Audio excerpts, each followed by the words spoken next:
여러분에게 꼭 부탁드리고 싶은 것은 여러분 세대는 어쩔 수 없이 내 능력이나 내 배경이나 그런 것에 신경이 쓰이게 마련입니다.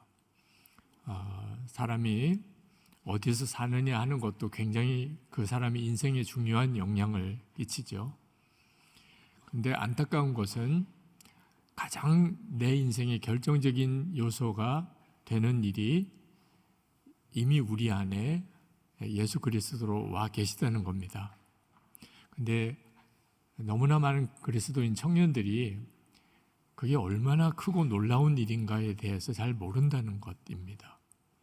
그래서 내가 외모가 잘생겼냐 아니냐, 내가 공부를 어디까지 했고 어느 학교를 다니느냐, 우리 집안 형편이 어떠냐, 그런 건 굉장히 신경이 많이 쓰이는데 내 안에 예수님이 계시다는 것은 스스로가 평가절하하는, 그게 뭐 그렇게 대단한 일이겠어, 이렇게 생각하는 경향이 있다는 겁니다.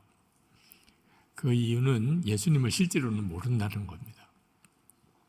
그렇게만 들은 거지. 예수님은 내 안에 계시다, 그렇게 들은 거지 실제로는 예수님을 모르는 겁니다. 만약에 예수님이 정말 자기 안에 계신 것을 분명하게 믿게 되면, 그러면 주님이 말씀하신 그대로의 역사가 일어납니다.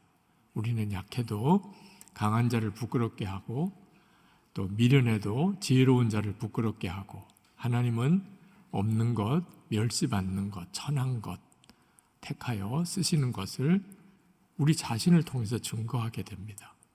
그러니까 오늘 여기 계신 여러분 중에 나는 우리 청년들 중에 가장 뭘 가진 게 없어, 또 잘난 것도 없고 배경도 없고, 그럼 기뻐하고 즐거워하세요. 하나님이 주목하는 사람이에요. 정말 그런 사람을 하나님이 나를 통해서 역사하시겠구나. 왜냐하면 그래도 좀 뭔가 똑똑하고 배경도 있고 또 능력도 있는 사람을 하나님이 쓰시면 그 사람이 잘나서 그런가 보다, 배경이 있어서 그런가 보다, 저 사람은 뭔가 애초에 능력이 있었어, 그렇게 되잖아요. 근데 저 사람은 정말 별것도 없었어. 근데 그 사람이 하나님의 놀라웠게 그를 쓰시면, 야, 진짜 하나님은 살아계실까 봐, 그럴 수 있잖아요. 여러분에게 손들라고는 안 하겠어요. 내가 우리 교회에서 제일 수준이 낮아요.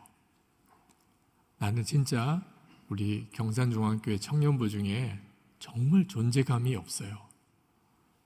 내가 무슨 큰 일을 할 가능성은 완전히 제로예요.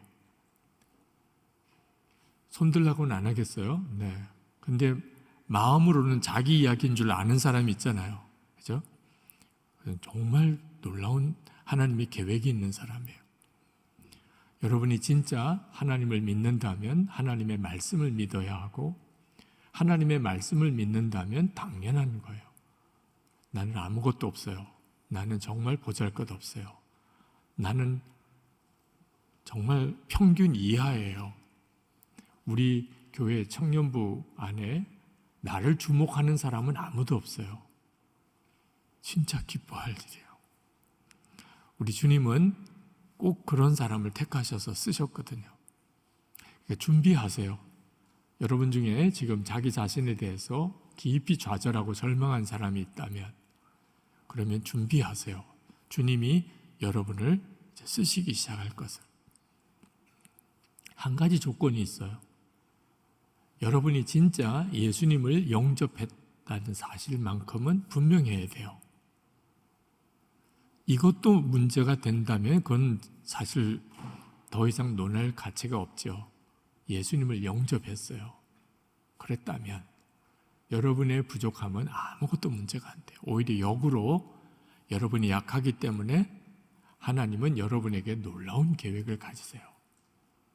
제가 5년 일찍 은퇴를 하고 이제 전국을 다니면서 이렇게 말씀을 전하면서 예수 동행 운동을 하는데, 어느 젊은 목사님이 저를 만나서 그런 이야기를 하시더라고요. 아니, 목사님 같은 분이 왜 이렇게 일찍 은퇴하시나요? 저는 목사님을 보면서 늘 도전도 받았고 위로도 받았고 영감도 얻었고 그랬는데 목사님 같은 분이 이렇게 일찍 은퇴하시면 저는 이제 누구를 이제 또 바라봐야 되나요? 그래서 제가 그 목사님에게 그렇게 말씀을 드렸어요. 목사님, 저를 보고 위로도 은혜도 영감도 얻으셨다면 그건 제 안에 계신 예수님 때문이셨을 겁니다.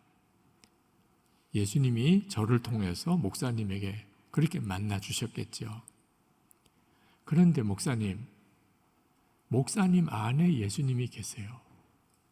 그런데 왜 목사님은 다른 어느 목사님을 통하여 위로도 받고 은혜도 받고 영감도 받고 그렇게 하기를 그렇게 찾으시나요?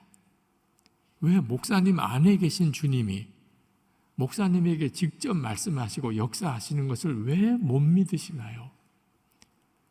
그 목사님은 굉장히 성실하시고 그리고 정말 영적인 갈망이 있는 그런 젊은 목사님이셨어요. 한 가지 아쉬운 것은 예수님께서 정말 자기 안에 계신 것을 온전히 믿지 못하시는 거예요. 여러분에게도 꼭 그 말씀을 드리고 싶어요. 여러분의 삶의 진정한 변수는 여러분 안에 계신 예수님에게 있습니다.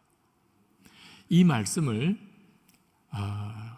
사도 바울이 우리가 하나님의 성전이라고 그렇게 말을 하고 있는 겁니다. 우리 안에 성령께서 와 계세요. 이게 얼마나 놀라운 일인지 아십니까? 우리는 흔히 예배당을 성전이라고 그렇게 부르지만 정확한 표현은 사람을 말하는 거예요. 하나님의 성령을 사람에게 부어 넣어 주셔서 하나님의 성전을 삼으시겠다는 겁니다. 고린도전서 3장 16절에 너희는 너희가 하나님의 성전인 것과 하나님의 성령이 너희 안에 계시는 것을 알지 못하느냐. 알지 못하는 그리스도인이 많기 때문에 하시는 이야기예요. 하나님의 성령이 내 안에 거하시고 너가 하나님의 성전인 걸 알지 못하느냐. 구약시대 때부터 하나님은 선지자들을 통하여 이런 역사를 이루실 것을 예언하셨어요. 에스겔서 36장 26절 27절에 보면 함께 읽어보실까요? 또 새 영을 너희에게 속에 두고 새 마음을 너희에게 주되 너희 육신에서 굳은 마음을 제거하고 부드러운 마음을 줄 것이며 또 옛 내 영을 너희 속에 두어 너희로 내 율례를 행하게 하리니 너희가 내 규례를 지켜 행할지라. 이 말씀이 오순절 마가다락방에서 이루어졌어요. 그건 그때에 있었던 사람에게만 이루어진 게 아니고 그 이후로 예수를 믿는 모든 사람에게 지금 우리들에게도 동일하게 이루어졌어요. 하나님의 성령이 예수 그리스도를 구주로 영접한 모든 성도들 안에 오셔서 이제 우리가 하나님의 성전이 된 겁니다. 지금 여러분 안에 이루어진 일이에요. 이 사실을 진짜 믿으면 그러면 여러분의 인생 전체가 하나님이 쓰시는 인생이 돼요. 안타깝게도 대부분의 그리스도인들이 그 사실을 안 믿어요. 들어서 아는 정도지 진짜 믿는 게 아니에요. 자, 여러분은 여러분 주변에 예수 믿는 사람들을 꽤 많이 아실 거예요. 그러면 한 가지 더 물어보고 싶은데 그냥 교회만 다니는 사람 말고 진짜 하나님의 성전이구나, 이분은. 다시 말하면 이 사람 안에는 하나님이 계시구나. 쉽게 우리식으로 표현하면 예수님을 보는 것 같아요. 그 사람을 보면. 그런 그리스도인을 여러분은 몇 사람이나 생각이 나나요? 교회 다니는 건 알아요. 우리 부모님도 교회 다니고 저분도 교회 다니고 교수님도 교회 다니고 우리 직장에 팀장도 사장님도 교회 다니고 그럴 수 있어요. 선배님도 교회 다니는 선배가 있고 친구도 있고. 그 사람을 보면 예수님을 보는 것 같아요. 그런 사람을 몇 사람이나 보나요? 여러분은 그런가요? 여러분은 여러분의 부모님에게 또는 여러분의 친구들에게 또는 우리 청년부 여러분 서로에게 나를 보면 예수님을 보는 것 같을 거야. 그렇게 확신이 드나요? 우리가 하나님의 성전인 것은 우리의 노력이나 또 우리가 어떤 행한 일과 상관없이 전적으로 은혜로 주어졌어요. 여러분 모두가 다 하나님의 성전이에요.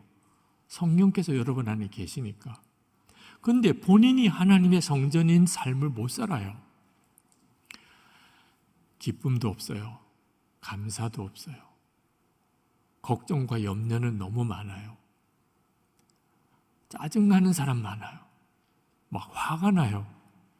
그래서 가족이나 또는 친지들 또는 선후배, 직장 동료, 또 심지어 교회 안에서조차 용서도 안 되고 미워는 죽겠고 함께 하기는 싫고 무엇보다도 아무도 안 보는 은밀한 시간에는 음란물을 보고 은밀한 죄에 무너지고 여러분 이게 왜 문제냐면 그게 바로 내 안에 계시는 예수님 앞에서 저지르는 일이기 때문이에요. 예수님을 영접하지 않았다면 사람이 그럴 수도 있지 사람은 본래 그렇지 이렇게 넘어갈 수 있잖아요. 근데 여러분 안에 예수님이 계세요.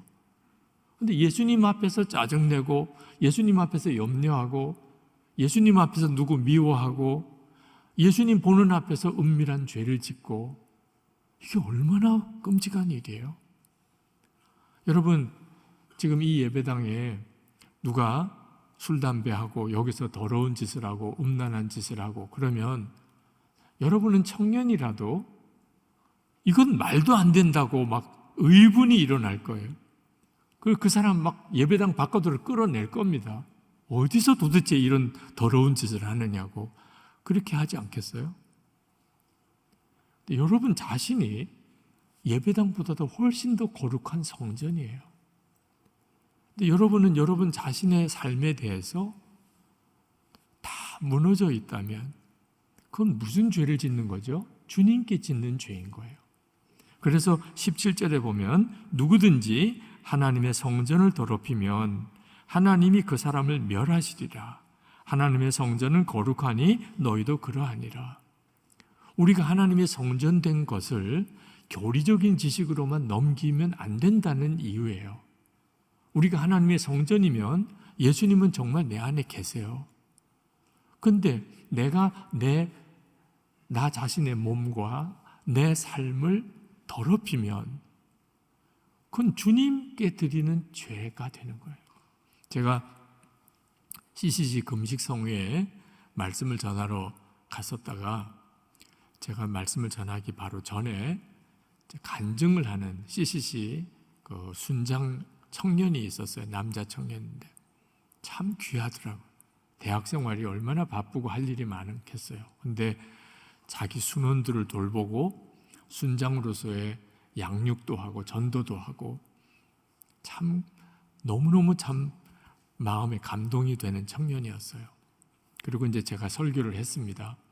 그 설교 끝나고 저는 이제 나오는데 누가 뒤따라서 목사님하고 따라 나와요.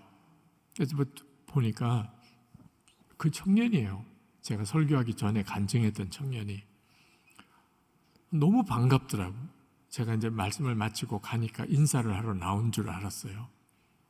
근데 그 청년이 저에게 와서 질문이 있다는 거예요.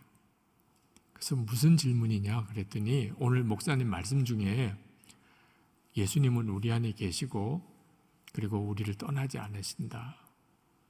그렇게 말씀하셨죠. 그렇다고. 자기는 그걸 몰랐대요.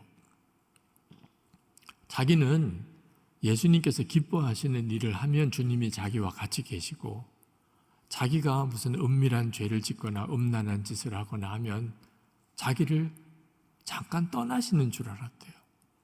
그래서 자기가 다시 주님 제게 오세요 이렇게 요청하면 또 다시 자기에게 오고 자기는 그런 줄 알았대요.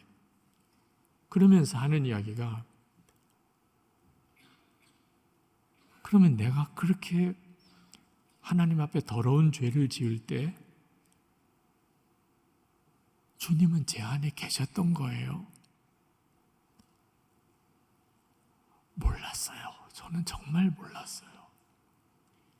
그러면서 막 엄청 우는 거예요. 여러분, 우리가 신앙생활 제대로 하지 못하고 그렇게 죄의 유혹에 넘어지고 그 자체도 사실 우리 마음을 얼마나 아프게 하는 겁니까? 스스로도 참 부끄럽고. 근데 그게 예수님 앞에서 주님을 내 마음에 모시고 영접했으니까 주님은 내 안에 계셔. 근데 그 주님 앞에서 그렇게 했다고 생각하면 이건 문제가 전혀 다르잖아요. 너무 몰라요. 너무 많은 크리스찬들이, 우리 크리스찬 청년들이 자기가 얼마나 놀라운 은혜를 받고 있는지, 그리고 자기가 또 얼마나 끔찍한 죄를 짓고 사는지를 몰라요. 예수님을 모르는 거예요. 예수님은 2000년 전에 저 유대 땅에 거기에 사셨고, 죽어서 십자가에 달려 죽으시고 부활 승천하시고, 그리고는 재림하실 때나 오시는 분으로 생각해요. 성경은 그렇게 말하고 있지 않습니다. 분명히 예수님은 육신으로는 하나님의 보좌에 계세요. 그리고 재림에 오실 거예요. 그러나 영으로는 모든 그리스도인들 안에 와 계세요. 육신으로 계신 것과 똑같아요.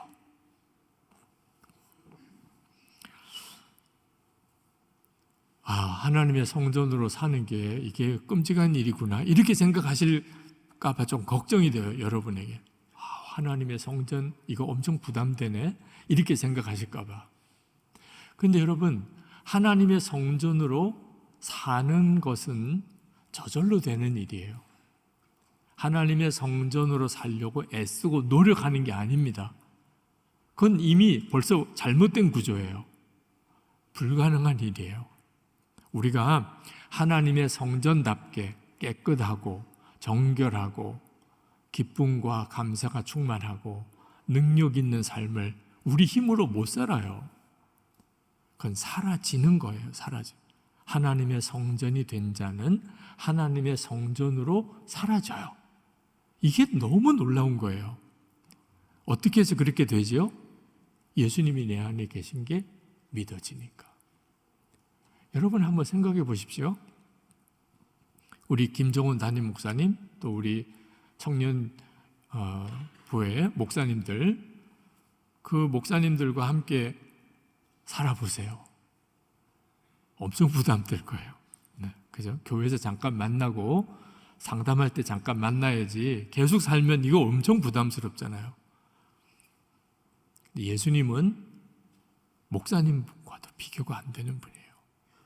그 예수님을 내 마음에 모시고 사는, 그건 괜찮아요? 예수님을 진짜 내 마음에 모시고 산다면 어떻게 사람이 안 바뀔 수가 있어요? 내가 나를 바꾸려고 노력하는 게 아니에요. 믿냐 안 믿냐는 문제예요. 예수님이 진짜 나와 함께 계신 게 믿어지면, 그러면 그때부터 내 인생은 없어요. 그게 바로 예수 믿는 사람이에요. 내 인생은 없어요.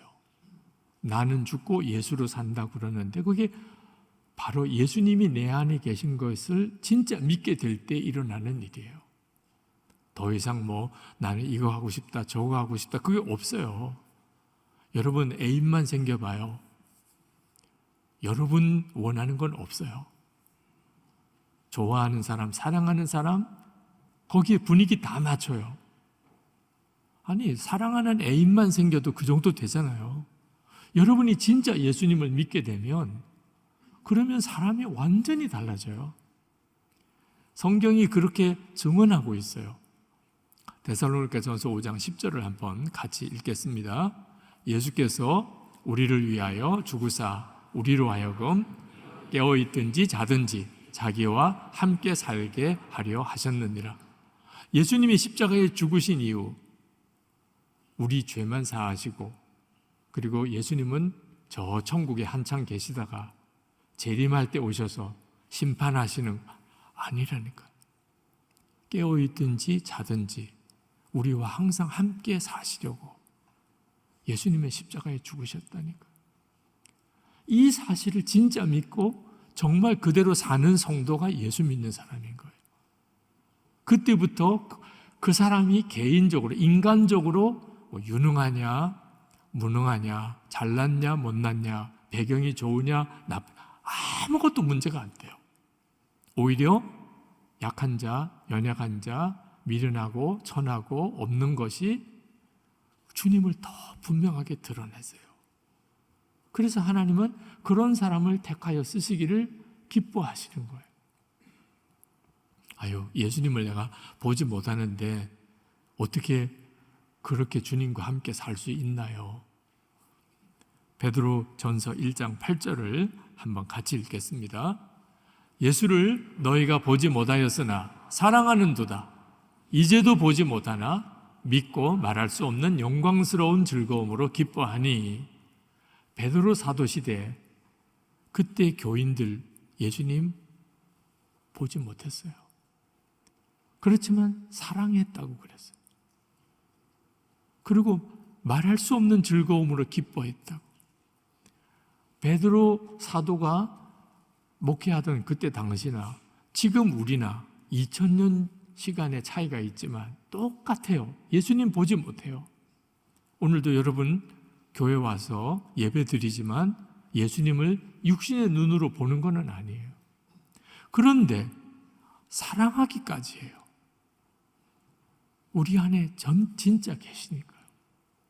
그리고 말할 수 없는 즐거움으로 기뻐해요. 아니, 여러분, 기쁠 일이 많아요? 짜증날 일이 많아요? 실제로 살아보면 알잖아요. 이 시대의 청년인 여러분, 짜증날 일이 훨씬 많아요. 그런데 어떻게 말할 수 없는 즐거움으로 기뻐하죠? 예수님이 정말 내 안에 계시니까. 그러니까 하나님의 성전된 자의 삶의 핵심은 예수님이 나와 함께 계신 것을 믿는 거에 있어요. 그러면 그는 하나님의 성전으로 살아요. 예수님이 나와 함께 계시는 게 믿어지지 않으면 세상 없이 그는 하나님의 성전하고 상관이 없어요. 교리적으로 아는 것이 살게 해주는 거 아니에요. 저는 예수님이 저와 함께 계신 것을 어릴 때는 정말 몰랐어요. 저는 예수 믿는 게 교회 다니는 게 예수 믿는 건 줄 알았어요. 아버님이 목사님이시니까 저는 어릴 때부터 교회에서 살았어요. 집이 교회니까. 근데 고등학교 다닐 때 중고등부 예배 때 전도사님이 설교를 하시는데 고린도 후서 13장 5절 말씀을 가지고 모든 믿는 사람, 예수 믿는 사람 안에 예수님이 계시다는 거예요. 저는 기절하는 줄 알았어요. 예수님이 내 안에 계시다? 한 번도 생각해 본 적이 없어요. 근데 예수님이 마음이 계시지 않은 사람은 버림받은 자라는 거예요. 나는 목사의 아들로 목사가 되어야 돼요. 신학교 이제 가야 돼요. 나는 그냥 교회 다니고 유아세례 받았으니까 예수 믿는 줄 알았어요. 근데 예수님의 마음에 계신 것을 스스로 알지 못하면 버림받은 자라. 정말 혼란스러워요. 너무 혼란스러워. 그래서 예배가 끝나고 전도사님 찾아가서 질문을 했습니다. 전도사님, 오늘 설교 중에 모든 예수 믿는 사람 안에 예수님이 계시다고 했는데 제 안에도 계신가요? 그랬더니 그래, 기성아, 너 안에 계셔. 그래. 아니, 예수님이 제 안에 계신 것을 내가 알겠어요? 전도사님이 알겠어요? 내가 모르겠는데 어떻게 전도사님이 그렇게 말씀하시나? 그때 전도사님, 제 안에는 안 계십니다. 제 안에 계시면 제가 알지요. 제가 모른다는 말은 제 안에 안 계시다는 말이잖아요.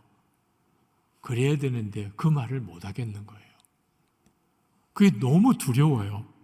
그 전도사님이 평소에 설교하실 때 자기도 잘 모르는 거를 막 설교하신 적이 있거든요. 그건 들어보면 알잖아요. 그죠?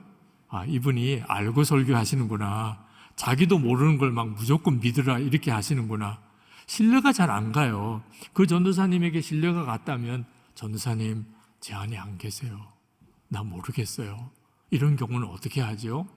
그러면 그 전도사님이 그건 요거야 이렇게 설명해 줘서 그렇군요. 이렇게 될 수 있다고 확신이 들면 제가 전도사님 상담하죠. 근데 전도사님이 진짜냐? 안 계시냐? 그리고 장로님들한테 막 소문내면 나는 어떻게 돼요? 우리 목사 큰아들이 예수 안 믿더라. 이건 난 도대체 어디로 도망가요? 우리 집이 교회고 아버님이 목사님인데 순간적으로 이때는 어떻게 해야지? 그래서 그렇군요 그랬다니까. 믿는 척 하는 게 두루 편하겠더라고. 내 안에 계시댔는데 뭐 누가 볼 거예요? 내 안에 계시댔는데. 그러면 전도사님도 뭐 그 고민할 것도 없고 나는 나대로 그냥 넘어가면 되고. 여러분 그 심정 이해하시겠어요? 믿는 척 하는 거, 내 안에 계신 척 하는 거. 제가 목회하면서 너무나 많은 그리스도인들이 그렇게 신앙생활을 하는 거예요. 예수님의 마음에 계신 척, 자기도 믿는 척. 실제가 아닌 거예요, 실제가. 여러분들의 문제예요. 여러분이 예수를 진짜 믿으신다면 믿는 척하고 넘어가서는 될 일이 아니에요. 그러니까 예수 믿어도 별거가 없는 거예요. 예수 믿는 것은 여러분 인생 전체를 바꾸고 여러분만 바꾸나요? 가족도 그리고 우리 한국 교회도 이 나라 민족의 운명도 다 바꿀 수 있는 힘을 가진 거예요. 예수님을 진짜 믿으면. 그런데 짜증나는 거 하나 해결이 안 돼요. 근심 염려 하나 해결이 안 돼요. 안 믿는 거죠. 예수님이 진짜 나와 함께 계신 걸 안 믿는 거예요. 여러분 여기서부터 여러분의 신앙생활이 진지하게 다시 시작이 돼야 돼요. 예수 믿어도 별것 없는 건가? 절대 그렇지 않아요.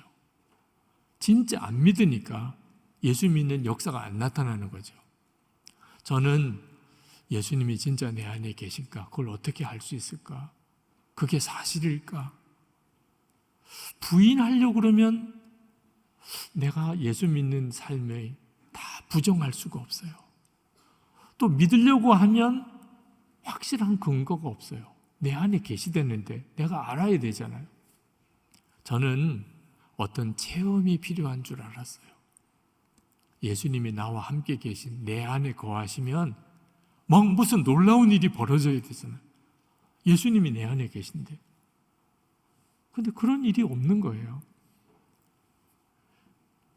그때 하나님께서 저에게 진짜 놀라운 기적, 진짜 놀라운 체험은 말씀을 통하여 영적인 눈이 열리는 거라는 것을 저에게 깨우쳐 주셨어요.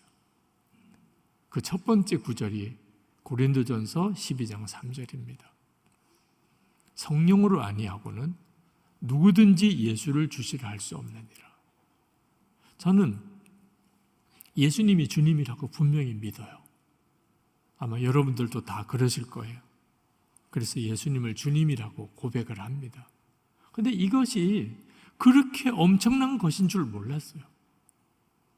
그냥 뭐 교회 다니면 누구나 다 예수님을 주님이라고 하는 거지 이렇게 생각했어요. 그런데 성령이 아니하고는 누구도 예수를 주라고 할 자가 없는. 그러니까 내가 예수님을 주님이라고 이렇게 고백하는 것은 내 안에 성령이 계시다는 거잖아요. 저는 막 춤을 출 정도로 기뻤어요. 내 안에 주님이 진짜 계시다. 이건 조금도 의심이 없어요. 그런데 이런 하나만이면 혹시 또 내가 잘못 믿고 있는 건가? 어릴 때부터 교회 다니니까 그냥 나도 모르게 그런 건가? 근데 갈라디아서 4장 6절 말씀이 또 저에게 눈을 확 열어주었어요. 너희가 아들임으로 하나님이 그 아들의 영을 우리 마음 가운데 보내사 아빠, 아버지라 부르게 하셨느니라. 저는 하나님께 기도할 때 아버지라고 자연스럽게 불렀어요. 아버지 하나님, 하나님 아버지, 어떤 때는 그냥 아버지. 왜 그런 일이 일어나죠? 아들의 영이, 성령께서 아들의 영이거든요. 아들의 영이 제 안에 들어오셔서 하나님을 아버지라고 믿게 하고 부르게 하신다. 그게 그렇게 놀라운 일인 줄 몰랐어요. 늘 아버지 하나님 하면서도. 그러고 보니까 주변에 하나님을 믿지도 않고 하나님을 아버지라고는 상상도 못하는 사람들이 너무 많은 거예요. 근데 나는 하나님을 믿고 하나님을 아버지라고 부르는 거예요. 성령이 아니갖고는 이런 일이 일어날 수 없다. 그때부터 조금도 의심이 없어졌어요. 내 안에 성령 하나님이 계시냐? 물론이지. 확실해? 증거가 분명한데? 그때부터 제 인생은 완전히 달라지기 시작했어요. 그냥 목사의 아들로 신학교 마쳤으니까 목사가 아니고 이제부터는 주님이 함께 계시는 것에 대해서 분명하게 믿어지고 눈이 열리기 시작을 한 거예요. 여러분도 여러분 안에 이미 그렇게 주님이 여러분과 함께 계신 것에 대해서 주목하시기 바랍니다. 제가 매일 예수 동의 일기를 쓰시라고 가는 데마다 권하는데 여러분이 청년 때부터 20대, 30대 요때부터 여러분의 인생은 예수님 그분에게 달렸다. 여러분의 주님이시니까. 여러분의 왕이시니까. 여러분의 생명이시니까. 여러분의 인생은 여러분 자신의 능력에 달린 게 아니에요. 주님께 달렸다. 그래서 그 주님을 매일 바라보고 주님을 주목하고 그리고 주님과 동행하는 일을 위하여 매일 일기를 쓰면서 오늘 하루 나는 어떻게 살았나?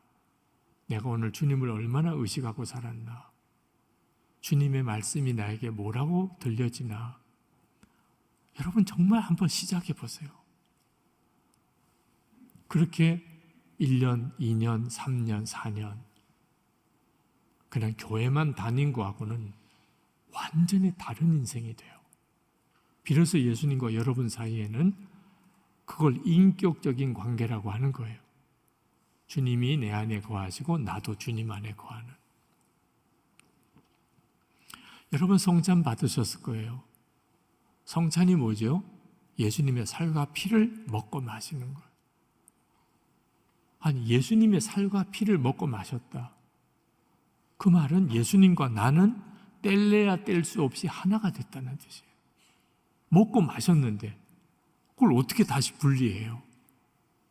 왜 주님 오실 때까지 성찬을 하면서 주님을 기억하라고 하셨나? 지금 내 안에 계시다.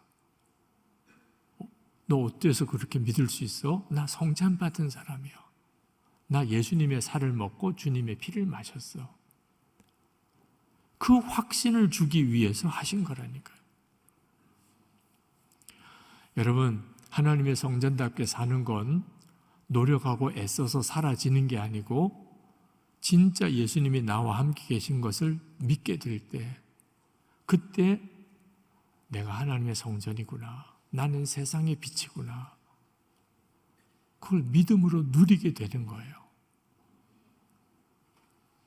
여러분에게 영상 하나를 보여드리려고 하는데 김우현 감독님이 팔복 시리즈라는 다큐멘터리 영상을 찍었는데 그중에 온유한 자는 복이 있나니 라는 편에 정재환이라는 시인 이야기가 나옵니다. 이 정재환 시인은 1급 뇌성마비 장애인이에요. 그러니까 똑바로 이렇게 걸을 수도 없고 또 글을 하나 써도 이렇게 제대로 써지지도 못하는. 근데 이분이 태어날 때 그런 장애인이라 부모로부터도 버림받았어요. 그 완전히 이제 길바닥에서 그냥 노점상하는 그런 들깨처럼 사는 인생이었어요. 담배에 쪄들고 자기가 먹는 그런 단칸방에 그냥 여자들 그냥 사진들 붙여놓고 그렇게 막 살던 사람. 근데 이분이 전도를 받고 그리고는 복음을 들어요. 그리고 예수님을 영접합니다. 놀랍게도 그에게도 성령께서 임하세요. 그리고 이 사람의 인생이 완전히 달라져요. 그는 삐뚤삐뚤 쓰는 글씨지만 시를 써요. 그래서 정재환 시인이라고 한. 전에는 그냥 세상 한탄하는 거, 근데 지금은 하나님을 찬양하는 그런 몸으로 광화문 사거리에서 노점상을 해요. 고무 장갑이나 액자 같은 거 파는. 근데 그는 광화문 거리에 오고 가는 사람들을 거기서 쪼그리고 앉아서 축복해요. 자기는 세상의 빛이니까. 주님이 자기 안에 오셨으니까. 자기가 있는 곳이 야곱의 사닥다리가 올라가는 바로 그 거룩한 땅이에요. 이건 정말 놀랍죠. 사람이 이렇게 바뀔 수 있나? 그가 어느 날 유대인들이 예수를 믿도록 기도를 해요. 성경을 읽어보니까 유대인들이 예수를 믿으면 주님이 다시 오실 때가 가까워진 거예요. 유대인 목사가 찾아와요. 그리고 이 사람도 이스라엘의 단기 선교팀에 같이 가서 거기서 랍비들과 함께 하나님을 찬양하는 정말 놀라운, 진짜 우리 안에 주님이 오시면 그걸 진짜 믿게 되면 어떤 인생이 되는지를 보여주는 영상이에요. 그 아주 짧게 편집을 했기 때문에 제가 설명을 좀 드리고 여러분에게 보여드리는 겁니다. 영상을 잠깐 보겠습니다. 재환아, 너 왜 움직여? 너는 뭐 매일 담배만 펴? 어? 30 넘어서 갈 일이 없고 이걸 담배가 피다가 죽을래. 하나님이 나 같은 놈 관심 가져줄 거야. 우와, 우와 너무 바뀌었다. 옛날에 와보고 아니 어떻게 이렇게 싹 뛰어버렸어 그 아가씨를. 그날 기도받고 뒤에 갑자기 꼬리 보기 싫어지더라고. 아니 그 사진이? 아니 무슨 일이 일어난 거야?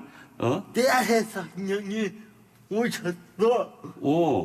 그냥 말씀으로 치료해 주셨지. 아 그래? 담배도 그 냄새 두칠해서 완전히 끝장내버렸다. 담배를 끊어버렸어? 정말이야 그게? 내 동생 이 니코틴정이 담배를 끊다니 정말 기적이 일어났습니다. 성령님의 놀라운 역사를 실감하게 되었습니다. 하나님 이 자리가 야곱의 산삭 자리가 되게 주시오. 하나님께서 여기 지나가는 모든 사람마다 만나주소서. 아니 뭘 그렇게 혼자 추운 데서 기도하고 있었어? 유대인들이 그래도 예수 메시아로 받았지. 왜 그런 기도를? 성령님이 그들의 눈에서 수고를 벗겨서 그래야지 예수 받아오시지. 갑자기 미국에서 재환이를 찾아온 손님이 있었습니다. 제이슨은 캘리포니아에 사는 유대인 목사입니다. 유대인들에서 기도했는데 정말 오늘 유대인에서 기도했는데 정말 왔어? 와. David Hamelech. 다윗 왕이 생각난대요. He was a great poet and a great warrior. 마치 주님께서 제이슨을 통해 재환이를 축복하시는 듯합니다.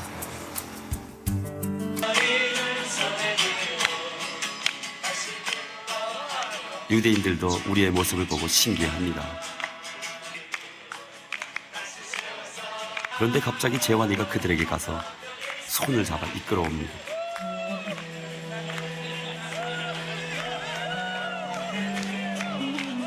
감히 누구도 생각 못했던 일입니다. 그런데 그 다치고 굳었던 마음들이 열리면 함께 손을 잡고 있습니다. 여러분은 예수님 믿고 여러분은 세상의 빛이라는 말씀을 들어본 적이 있나요? 아마 그러셨을 거예요. 근데 여러분, 빛이 되려고 노력하세요?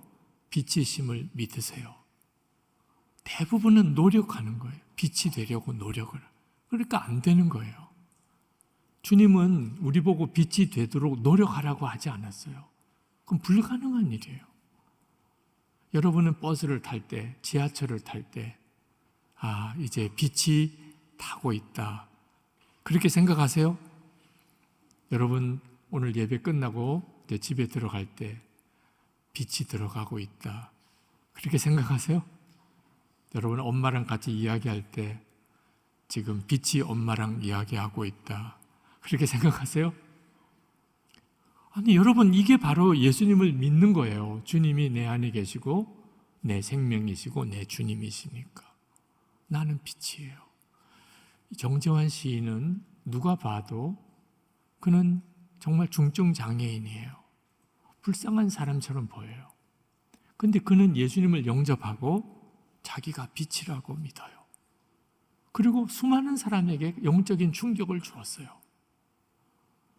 여러분, 경산중앙교회 여기 계신 청년들, 여러분이 진짜 예수님을 정말 믿고 하나님의 성전된 자임을 믿고 세상의 빛임을 믿고 그렇게 여러분이 주님을 사랑하고 주님을 더 알고 싶고 주님과 동행하는 삶을 살기 위해 태어난 것처럼 여러분이 그렇게 주님을 사모하고 예수 믿는 사람 만나면 그렇게 기쁘고 예수 믿지 않는 사람 보면 그렇게 안타깝고 여러분이 정말 소원하는 것은 주님과 온전히 동행하는 것이고 주님을 갈망하는 사람이라면 여러분 정도쯤 인원이면 대구 경북이 아니에요.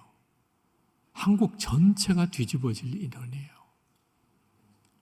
여러분 한 사람 한 사람이 얼마나 놀라운 은혜를 받고 있는지를 아셔야 됩니다.